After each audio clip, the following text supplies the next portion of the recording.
Hello friends, आज हम जो कि 12th का वैद्युत चालक है, वैद्युत चालक का दूसरा लेक्चर है। इससे पहले आपको वैद्युत धारा संबंधी पूरे कॉन्सेप्ट को, धारा घनत्व किससे करते हैं उसको देखा। आज हम देखेंगे कि उसके आगे का हेडिंग क्या है, जो कि आपका तीसरा चैप्टर जिसका नाम है वैद्युत चालन। अगर हम बात करें ओवरऑल की हेडिंग क्या है हमारा, मुक्त इलेक्ट्रॉनों की अनियमित गति। उससे पहले वैद्युत धारा के कॉन्सेप्ट को देखा और धारा घनत्व किसे करते हैं उसको भी देखा। यदि आपको इससे पहले वीडियो देखना होगा तो S10 एजुकेशन के प्लेलिस्ट में जाइए, फिजिक्स का प्लेलिस्ट 12th का आपको वहाँ मिल जाएगा सारा लेक्चर। आपको चैप्टर फर्स्ट और चैप्टर सेकेंड दोनों डाले जा चुके हैं, जो कि आपको इससे पहले लगातार मिले। अब हम बात करेंगे आपके 12th का ही अगला, जो कि वैद्युत चालन जो चैप्टर चल रहा है उस चैप्टर का अगला हेडिंग क्या है हमारा, मुक्त इलेक्ट्रॉनों की अनियमित गति। अब बात करते हैं कि मुक्त इलेक्ट्रॉनों की अनियमित गति क्या होती है। अगर बात करें मुक्त इलेक्ट्रॉनों की, तो आपको इससे पहले बताया गया कि मुक्त इलेक्ट्रॉन किसे कहते हैं, उसके बारे में जाके इससे पहले प्लेलिस्ट में जाइए, फिजिक्स के डिटेल में देखिए मुक्त इलेक्ट्रॉन किसे कहते हैं। जब हम किसी बर्तन में यदि गैस भर दें तो गैस क्या होता है, गैस अनियमित रूप से उस बर्तन में चारों तरफ टहलते रहते हैं। अगर उस बर्तन में गैस भरा हो, उस बर्तन को ऊपर से भी लीकेज करोगे वहां से भी गैस निकलेगा, और नीचे से भी लीकेज करोगे वहां से भी गैस निकलेगा। इसका अर्थ यही हुआ ना भाई कि जो आपकी गैस है वो पूरे बर्तन में अनियमित रूप से चारों तरफ भ्रमण कर रहे हैं ना, तभी तो ऐसा हुआ कि उस बर्तन के ऊपरे वाले शीर्ष पर भी आप होल करते हो, वहां से भी गैस निकल जाता है, और बगल से भी होल करते हो तो वहां से भी गैस निकल जाता है। जैसे मेरे कहने का मतलब हुआ, ये बर्तन है, इस बर्तन में अगर गैस भरा है, इस बर्तन में यदि गैस भरा है, क्या है ये, गैस के अणु, इसमें है गैस के मॉलिक्यूल है, गैस के मॉलिक्यूल हैं। अगर इसमें हम होल कर दें, कहीं से भी अगर होल करते तो गैस के मॉलिक्यूल यहाँ से भी निकलने लगते हैं, और यहाँ से भी होल कर दे तब भी निकलने लगते हैं। इसका सेंस यही हम समझेंगे ना, जो गैसें हैं वह एक जगह स्थिर नहीं है, वह अनियमित रूप से चारों तरफ गति कर रही होती है। वैसे ही धातुओं में इलेक्ट्रॉन अनियमित रूप से गति करती रहती है। तो कॉन्सेप्ट क्या हुआ, अब जिस प्रकार बर्तन में गैसें अनियमित रूप से गति करती रहती हैं उसे गैसेस कहते हैं, उसी प्रकार धातु में इलेक्ट्रॉन अनियमित रूप से गति करती रहती है, उसे इलेक्ट्रॉन धारा या इलेक्ट्रॉन गैस कहते हैं। क्या कहते हैं भाई, इलेक्ट्रॉन धारा अथवा इलेक्ट्रॉन गैस कहते हैं। जैसे कि आपको हमें एक एनिमेशन में दिखाया कि देखो, इलेक्ट्रॉन इस माइनस सिरे से इस तरफ इस धातु आयन से टकराया, इस धातु आयन से टकराकर ये सब क्या है, धातु के आयन है, धातु के आयन, धातु के मेटल ऑफ आयंस ना, धातु के आयन है। यहां से टकराकर फिर वहां गया, वहां से टकराकर यहाँ, इस प्रकार इधर फिर इधर अनियमित रूप से यदि उस धातु को यदि कोई भी कमरे के ताप पर देखे, कोई भी विभवांतर न प्रवाहित किया जाए, उस प्रकार से ये आपस में अनियमित रूप से गति करते हुए टकराते रहते हैं, और अब टकराने के बाद उनका औसत वेग शून्य हो जाता है। तो आपको मान लिया जाए कि इलेक्ट्रॉन के धातु आयन से टकराते समय वेग u1, u2, u3 डॉट क्या हो, un हो, तो औसत वेग क्या होता है, तो धातु आयन में इलेक्ट्रॉन का अगर बात करें औसत वेग की, तो औसत वेग v बराबर होता है u1 plus u2 plus u3 un, पूरा औसत वेग n इक्वल टू हो जाता है 0। अगर औसत वेग शून्य न होता तो आप कमरे की ताप पर भी बिना तार में धारा प्रवाहित किए धारा को प्राप्त कर सकते हो। अर्थात कहने का सेंस ये हुआ कि कोई नॉर्मल तार हो, कमरे के ताप पर यदि उससे कोई बल्ब लगा दिया जाए तो बल्ब जो है जलेगा, जबकि ऐसा नहीं होता। ऐसा ना होने का रीजन ये होता है कि पूरे इलेक्ट्रॉनों का औसत वेग क्या हो जाता है, शून्य। जब उसमें हम एक्स्ट्रा बोल्ट या विभवांतर जोड़ते हैं तो उस कंडीशन में उसको बाहर ऊर्जा मिल पाती है और इलेक्ट्रॉन अपने धातु चालक के L लंबाई से बाहर निकल पाते हैं। तो अगर आपसे पूछा जाए कि मुक्त इलेक्ट्रॉनों की अनियमित गति, तो बोलोगे धातुओं में इलेक्ट्रॉन जिस प्रकार गैसों में, जिस प्रकार बर्तन में भरे गैस अनियमित रूप से गति करते रहते हैं, उसी प्रकार इलेक्ट्रॉन भी धातुओं में गति करते रहते हैं, उसीलिए उसे इलेक्ट्रॉन गैसें कहते हैं। और चूंकि इलेक्ट्रॉनों का अलग अलग धातुओं से टकराने का वेग अलग अलग होता है, इसीलिए लेकिन संपूर्ण औसत वेग जो होता है क्या होता है, संपूर्ण औसत वेग शून्य होता है। इसीलिए कमरे के ताप पर कोई आपको जो है ऊर्जा नहीं मिल पाती है।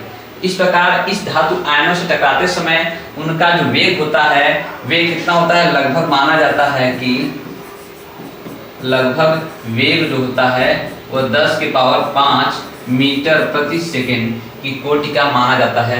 धातु आयनों में इलेक्ट्रॉनों का औसत वेग जो होता है वो इस प्रकार से पूरा ओवरऑल क्या होता है, शून्य हो जाता है। इस कॉन्सेप्ट याद रखना है आपको, आगे बात किया जाएगा। चलिए अगला नेक्स्ट स्टडी की बात करते हैं।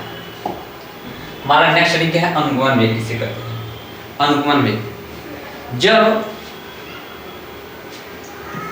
इलेक्ट्रॉन अलग अलग धातुओं से टकराकर अलग अलग अनियमित रूप से गति करते रहते हैं तो दो उत्तरोत्तर टक्करों में उनके वेग में लगातार परिवर्तन होता है। टक्कर की बाद कुछ सेकेंडों के लिए उसका वेग शून्य रहता है, लेकिन उसके बाद फिर अगले वेग से वो चलता है। तो ये अगर हम इस प्रकार से देखें, इधर से गति कर रहा है, फिर इधर से गति कर रहा है, फिर आगे गति गया, फिर उससे टकराया, फिर इधर इससे टकराया, फिर इधर इस जाके इससे टकराया, फिर कहीं जाके उससे टकराया, फिर कहीं जाके इससे टकराया। इस प्रकार से टकराता रहता है।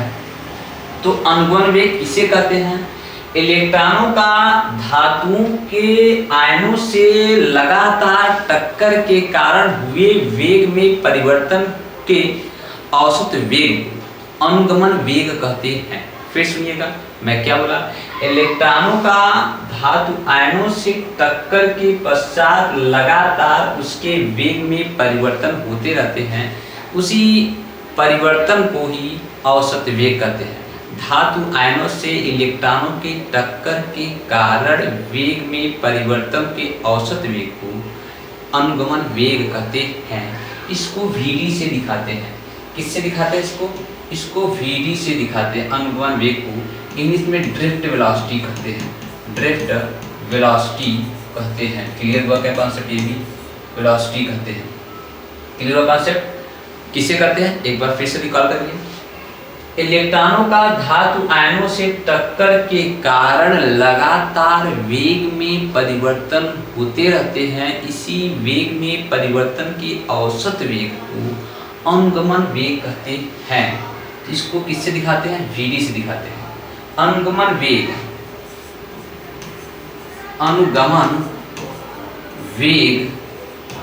अनुगमन वेग VD बराबर फॉर्मूला होता है, वेग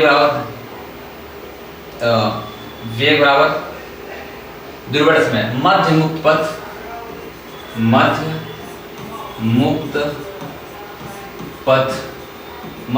पथ बटे क्या होता है, धातु आयनों से टक्कर के दौरान लगा समय या श्रांति काल, या कह सकते हो कि क्या होता है, श्रांति काल। अर्थात VD इक्वल टू क्या होता है, मध्य मुक्त पथ किसे दिखाते हैं, लैम्डा से, श्रांति काल को टाउ से। इस प्रकार से आपका VD बराबर होता है लैम्डा बटे टाउ। तो औसत वेग, जहां लैम्डा क्या है, मध्य मुक्त पथ है, टाउ क्या है, श्रांति काल है। तो लगातार धातु आयनों से टकराने के कारण वेग में परिवर्तन होते रहते हैं, इसी वेग में परिवर्तन के औसत वेग को अनुगमन वेग कहते हैं। अब बात आती है अनुगमन वेग बराबर क्या होता है, मध्य मुक्त पथ बटे शांति काल, अर्थात Vd = λ/t। आइए अनुगमन वेग का डेफिनेशन क्लियर हुआ। नेक्स्ट वीडियो में क्या है, श्रांति काल किसे कहते हैं, श्रांति काल किसे कहते हैं इसको देख लिया जाए। जब धातु आयन इलेक्ट्रॉन धातु आयनों से टकराते हैं, एक टक्कर से दूसरे टक्कर तक, एक टक्कर होने के बाद दूसरे धातु आयन से टकराते हैं, दूसरे से फिर कहाँ आते हैं, तीसरे पे आते टकराते हैं, तीसरे से फिर कहाँ जाते हैं, चौथे पे जाते हैं, फिर चौथे से कहाँ चले जाते हैं, पांचवें से, पांचवें से फिर कहाँ जाते हैं, छठवें पर, छठवें से कहाँ जाते हैं, सातवें पर, और सातवें से कहाँ जाते हैं, आठवें पर, आठवें से कहाँ जाते हैं, नौवें पर। इसी प्रकार धातु आयन लगातार अनियमित गति करते रहते हैं। तो अगर हम बात करें श्रांति काल किसे कहते हैं, इलेक्ट्रॉनों का दो उत्तरोत्तर धातु आयनों से टक्कर में लगा समय, जैसे मैं कहूं एक जगह टकराकर दूसरे जगह टकराने के लिए जाए, तो एक जगह से टकराकर दूसरे जगह जाने में टक्कर से पहले के बीच लगा समय श्रांति काल। मेरे कहने का सेंस हुआ, इस यहाँ से निकला, यहाँ से टकराकर वहां जाएगा, तो यहाँ से टक्कर एक धातु आयनों से टकराने के बाद दूसरे धातु आयनों से टक्कर होने से पहले के समय को श्रांति काल कहते हैं। दो उत्तरोत्तर धातु आयनों के टक्कर के बीच लगे समय को, दो धातु आयनों के टक्कर के बीच लिखोगे, दो धातु आयनों के बीच लगे टक्कर के समय को क्या कहते हैं, श्रांति काल कहते हैं, श्रांति काल। इसको किससे दिखाते हैं, टाउ से। श्रांति काल की जो कोटि होती है 10 की पावर -14 सेकंड की कोटि होती है। श्रांति काल की कोटि 10 की पावर -14 सेकंड की कोटि होती है। आपको ये भी याद रखना होगा।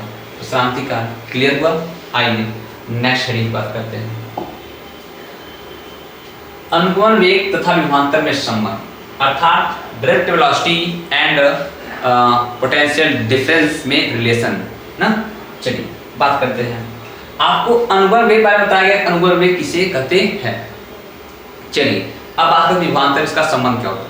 यदि माना, कैसे लिखोगे, माना कोई धातु आयन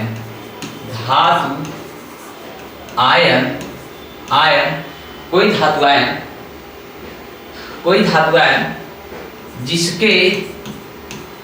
जिसके सिरों के बीच का विभवांतर क्या हो, विभवांतर v हो, धातु चालक की लंबाई क्या हो, L हो, तो धातु चालक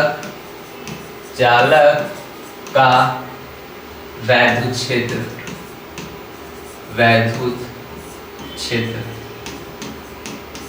E क्या हो जाएगा, याद रहेगा, V/L। इक्वेशन क्या हो जाएगा, फर्स्ट। इतना पहले आप लिख लोगे और इसका डायग्राम एनिमेशन बना लोगे, एनिमेशन दे दिया जाए, इसका आप एनिमेशन बना लोगे। ये कोई धातु चालक है जिसकी लंबाई क्या है, L है, जिसके सिरों के बीच का विभवांतर क्या है, V है। इलेक्ट्रॉन इधर माइनस या है, इधर प्लस या है। इलेक्ट्रॉन माइनस से प्लस की ओर भ्रमण कर रहे हैं, इलेक्ट्रॉन माइनस से प्लस की ओर भ्रमण कर रहे हैं। ये कौन है भाई, ये आप बोलोगे ये क्या है, इलेक्ट्रॉन। ये कौन है, इलेक्ट्रॉन, ठीक है। और इसमें जो वैद्युत क्षेत्र और वैद्युत बल जो काम करेगा, वो वैद्युत बल भी इधर ही काम करेगा। वैद्युत बल जो काम करेगा, क्योंकि आप जानते हो, क्या जानते हो, आप जानते हो वैद्युत क्षेत्र E बराबर होता है F/Q। यदि एक इलेक्ट्रॉन की बात किया जाए, एक इलेक्ट्रॉन की बात किया जाए, एक इलेक्ट्रॉन के लिए Q बराबर क्या हो जाएगा, Ne मतलब क्या हो जाएगा 1 × E मतलब क्या हो जाएगा E। एक इलेक्ट्रॉन के Q बराबर क्या हो जाएगा, E हो जाएगा। तो यहाँ रख दिया जाए E बराबर क्या हो जाएगा F/E, अर्थात यहाँ से निकाल लोगे तो वैद्युत बल काम करेगा, क्या हो जाएगा, इधर मल्टीप्लाई कर दो E × E, इक्वेशन क्या हो जाएगा 2। ये बात समझो। इसमें जो बल काम करेगा, जो F बराबर जो बल काम करेगा क्या होगा, स्मॉल E × E इधर होगा। और जो वैद्युत क्षेत्र लगेगा, जो वैद्युत क्षेत्र लगेगा वो किधर लगेगा, वैद्युत क्षेत्र, वैद्युत क्षेत्र जो लगेगा वो E इधर होगा। वैद्युत क्षेत्र प्लस से माइनस की होता है, जबकि वैद्युत बल जो लगता है आपका ऋण से धन की ओर। तो इक्वेशन क्या हो जाएगा 2। अब इसमें क्या हो रहे हैं, इलेक्ट्रॉन गति कर रहे हैं। इलेक्ट्रॉन यदि गति कर रहे हों तो अगर बात करें इलेक्ट्रॉन का गति के दौरान उत्पन्न त्वरण, चूंकि F बराबर क्या होता है ma होता है, तो यहां से हम क्या निकालेंगे, A बराबर क्या निकालेंगे, A बराबर निकालेंगे F/m, ये होगा A बराबर क्या होगा F/m होगा। थोड़ा सा ऊपर कर लिया जाए। तो इस कंडीशन में अगर हम बात करें, जहां m क्या है, m इलेक्ट्रॉन का द्रव्यमान है, इलेक्ट्रॉन का द्रव्यमान है, ठीक है, इलेक्ट्रॉन का द्रव्यमान है, तो उस पर जो त्वरण काम करेगा H क्या होगा F/m, H F/m होगा। तो यहां से इस F का वैल्यू क्या है, F वैल्यू क्या आएगी, F वैल्यू आएगी m × A का मान कहाँ रख दोगे, 2 में रख दोगे तो क्या आएगा ma बराबर स्मॉल E × E। यहां से क्या डिसाइड हो जाएगा, यहां से डिसाइड हो जाएगा कि आपका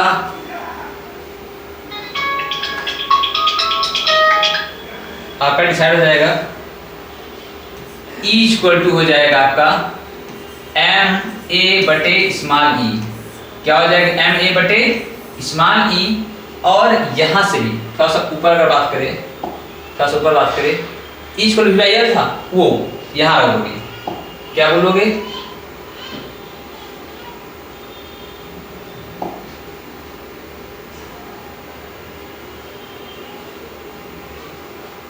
क्या बोलोगे, तो देखा जाए, बोलोगे समीकरण 2 नहीं है, समीकरण 1 से क्योंकि इस ऊपर देखे हम लोग V/L था, वो रख दिया जाए तो क्या हो जाएगा V/L = m × A small e। तो यहाँ से डिसाइड हो जाएगा कि A = क्या हो जाएगा V × स्मॉल e, ये आ जाएगा × ml। इक्वेशन क्या हो जाएगा, ये इक्वेशन हो जाएगा आपका 3rd। चलिए अब हम आगे थोड़ा सा बात करेंगे, ये त्वरण क्या होगा, उसकी बात करेंगे। चूंकि इलेक्ट्रॉन धातु चालक में गति कर रहे हैं तो उसका त्वरण क्या होगा, चूंकि इलेक्ट्रॉन यहां बोलोगे, चूंकि इलेक्ट्रॉन धातु चालक में गति कर रहे हैं तो, और वे क्या है U1, U2 और U3, डायरेक्ट क्या है UN, वेग से टकरा रहे हैं और उनका श्रांति काल क्या है, उनका श्रांति काल क्या है, τ1, τ2, τ3 टाउ एन है। तो आपको बताया गया है कि जो औसत वेग होगा, और त्वरण क्या है, किस तरह से गति कर रहे हैं, त्वरण ए से इलेक्ट्रॉन क्या कर रहा है भाई, इलेक्ट्रॉन गति कर रहे हैं ना। तो क्या होगा, इनका हमको निकालना है क्या, अनुगमन वेग, क्योंकि हमारा हेडिंग है अनुगमन वेग अभिवांतर में संबंध का। तो यहां से निकालेंगे अनुगमन वेग बराबर क्या होता है, औसत वेग को ही अनुगमन वेग कहते हैं। आपको परिभाषा बताया गया औसत वेग, किसे, औसत वेग, अनुगमन वेग बराबर क्या बोलोगे, औसत वेग, अर्थात बोलोगे u1, चूंकि आप जानते हो गति के समीकरण से, देख लो आप, v बराबर होता है u प्लस at से, इसी समीकरण से हम उसमें प्रत्येक इलेक्ट्रॉनों के टक्कर के बाद अंतिम वेग क्या होगा वो डिसाइड करेंगे। वो कैसे होगा, वो ऐसे होगा,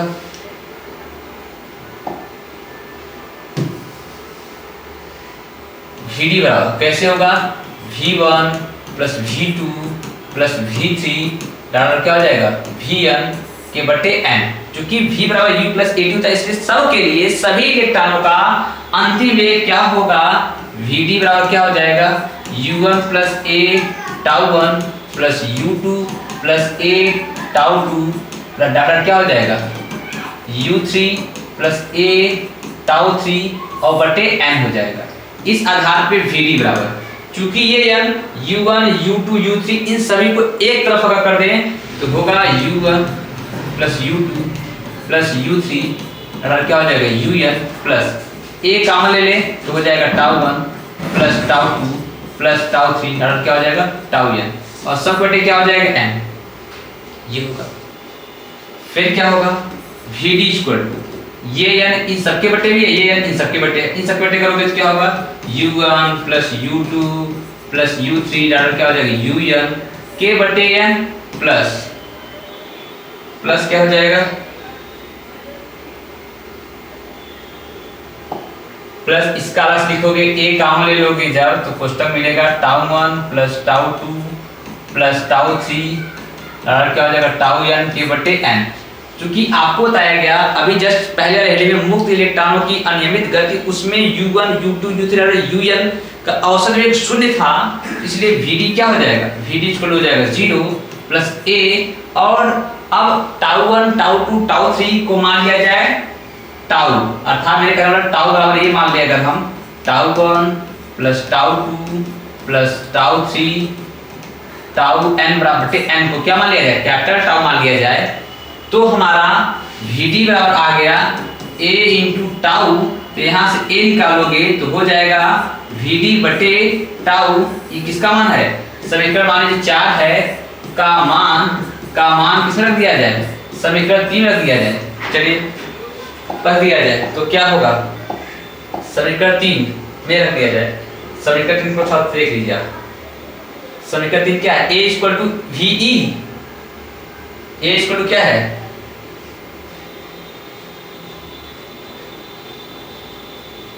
क्या हो जाएगा, a इक्वल टू ve बटे ml है, a इक्वल टू vd बटे टाउ है, समीकरण 4 का मान 3 में रखोगे तो क्या आएगा आपका, एक जगह रखेंगे vd बटे टाउ बराबर क्या है, v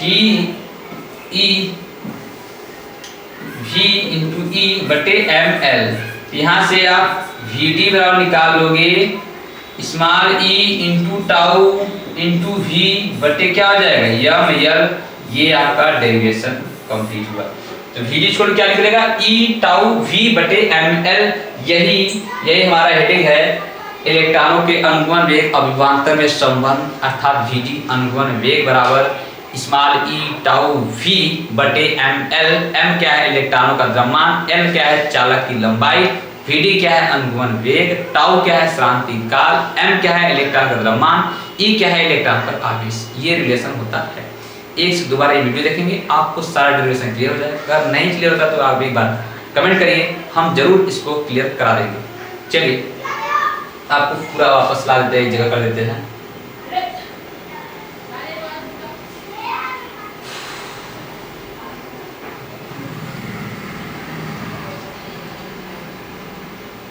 इस प्रकार से आपको ये पूरे बड़े स्क्रीन पे दिख जाएगा। ये चलिए देख लीजिएगा बैक करके पूरा। Thank you watching for this video.